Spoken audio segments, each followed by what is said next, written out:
চমক বলো দেখি রাত্রি কেন কালো আর সূর্যি বাবা এত আলো কোথা থেকে পেলো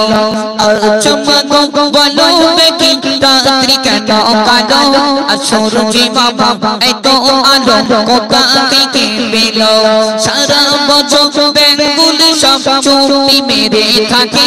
সারা বছর বেঙ্গুল সব চুপি মেরে থাকে আর বাদল পানি পেলে পরে মাতাল হয়ে ডাকে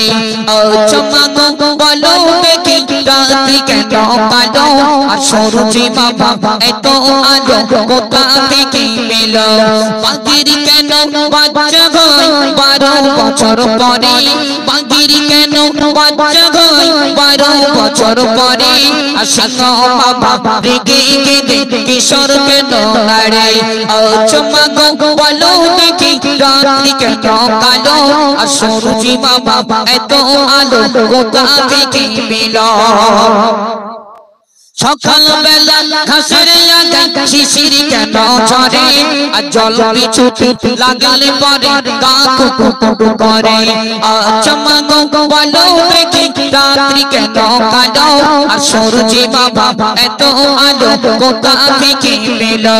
মেয়েদের গোপটে না মুখে হয় না কেন দাড়ি মেয়েদের গোপটে না মুখে হয় না কেন দাড়ি আর মধুর স্বরে গলা কাঁদে সুন্দর গঠন নারী ঠিক না বলতে মেয়েদের গোপটে ওঠে না ছোট্ট বাচ্চা মায়ের কাছে বলছে মা মেয়েদের কণ্ঠ সুন্দর কিন্তু আমরা পুরুষ আমাদের তো গোপটে কিন্তু মেয়েদের কেন ওঠে না তুমি তো মা একটু বলো না ছোট্ট বাচ্চার কাছে মা আরো প্রশ্ন করছে আর বাচ্চার মা অবাক হয়ে তাই তো প্রশ্নের উত্তর আমি দেবো কেমন করে শেষ প্রান্তে বাচ্চার মা উত্তর দিয়ে দেবে এমনি মতুই রহমান কি বলছে দেখুন চমক বলো দেখি রাত্রি কেন কালো আর সূর্যি বাবা এত আলো কোথা থেকে পেলো ঘোড়ার কেন সিংহ যায় না লেজে প্রচুর চুল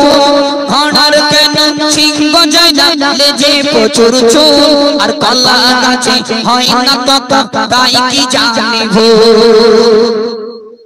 ঠিক না বাবা কলা গাছে কোন তক্তা হয় ঘোড়াটি কেটে রাখলে আমার অন্য সুগি পেটি হয়ে যায়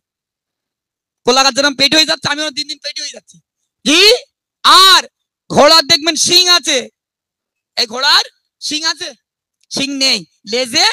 ঘোড়ার ডিম বিরাট চুল রয়েছে জি এই জন্য আব্দুল নঈম হুজুর তিনি বেশক লিখেছেন আল্লাহর ওলি বান্দা ছিলেন তিনি কত সুন্দর করে এই কবিতাটি আবৃত্তি করেছেন এমডি মতিউর রহমান শেষ উত্তরে কি বলছে মন দিয়ে শুনুন দুধ কেন মা এমন সাদা মরিচ কেন ঝাল আর আমগুলি সব পাকলে পরে কেন হয় মালা